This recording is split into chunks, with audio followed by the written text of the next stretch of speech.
Hi guys, Nikki here from the Society of Witchcraft and Old Magic.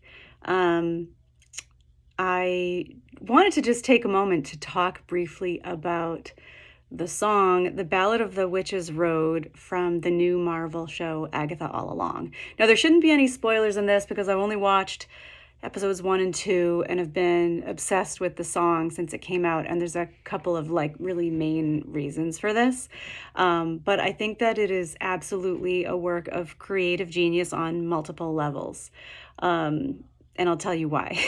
So um, firstly, you have the character of Agatha, who is this seemingly, we don't know because I haven't the season hasn't played out yet, but this seemingly dark witch who is possibly ruthless and amoral and just obsessed with getting her power back.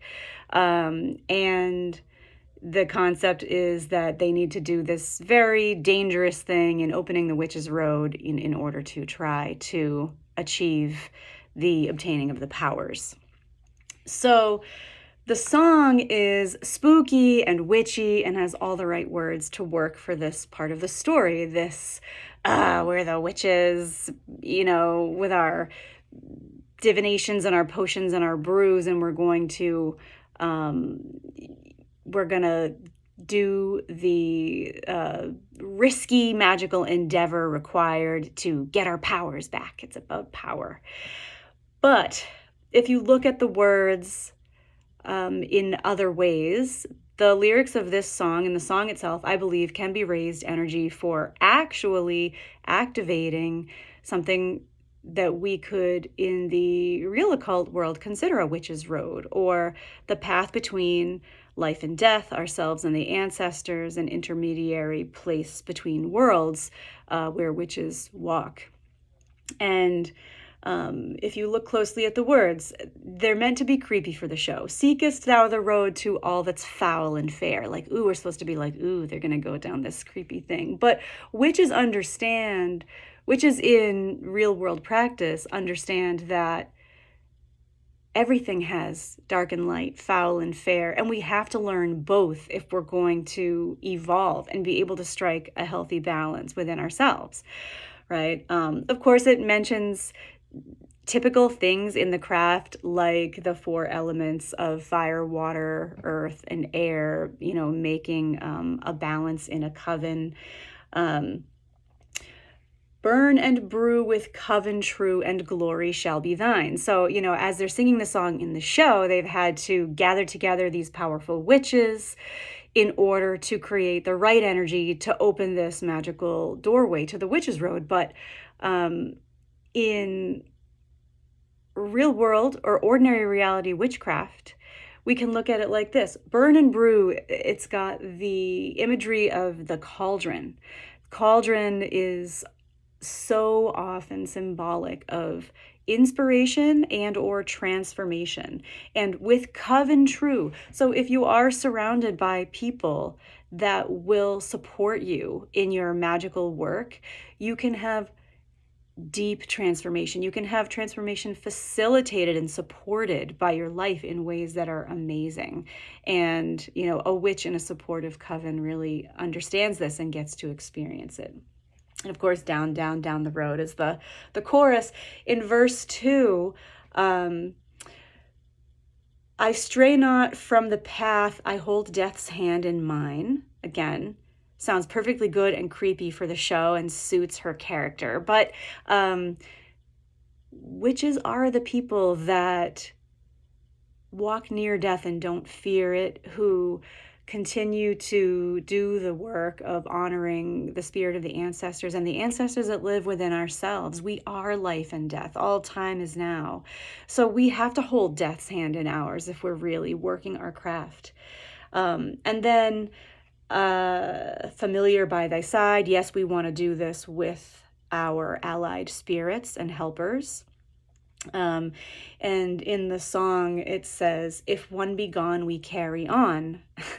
And there was all the talk about the witch's road being very dangerous and you could die and stuff. And it makes it sound like what she's saying is, If one of you perishes on the witch's road, I don't care. We forge forward. We don't, turn back for anyone.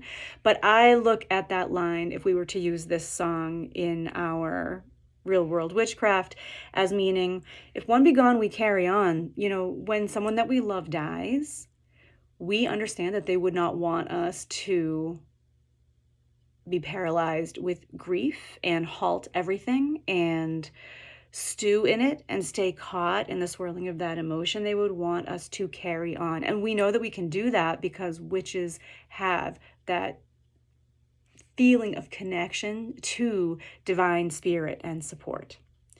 And then lastly, we've got the last verse has the road is wild and wicked, where all that's wrong is right and all that's bad is good. Again, there's that balance. In the occult, we study things like macrocosm and microcosm. We study things like yin-yang theory. We study things like the Hermetic principle of polarity, where we have to acknowledge that it's not all love and light, that there is going to be wrong and right that we encounter. There's going to be good and bad along the way. And then, they sang, through many miles of tricks and trials, will wander high and low, tame your fears, a door appears.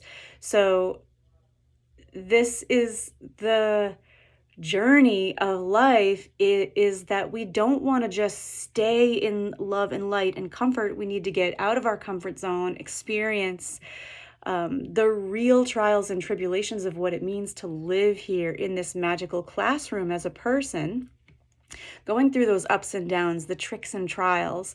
And tame your fears is really important. I think that part of the evolution of our spirit is learning to live without fear, learning to be so present so often that fear does not cause suffering as it does in so many people. So anyway, the song ends after the last repetition of the chorus by saying, "Follow me, my friend, to glory at the end." And it makes it sound like it's this rush for glory, but I think the glory can be looked at as the great work, or the transformation to an elevated vibration of our own spirit when we do our personal spiritual work in this life of learning, of amassing wisdom, and of integrating that, which we might think of as, turning the baser parts toward gold, or evolving our spirit.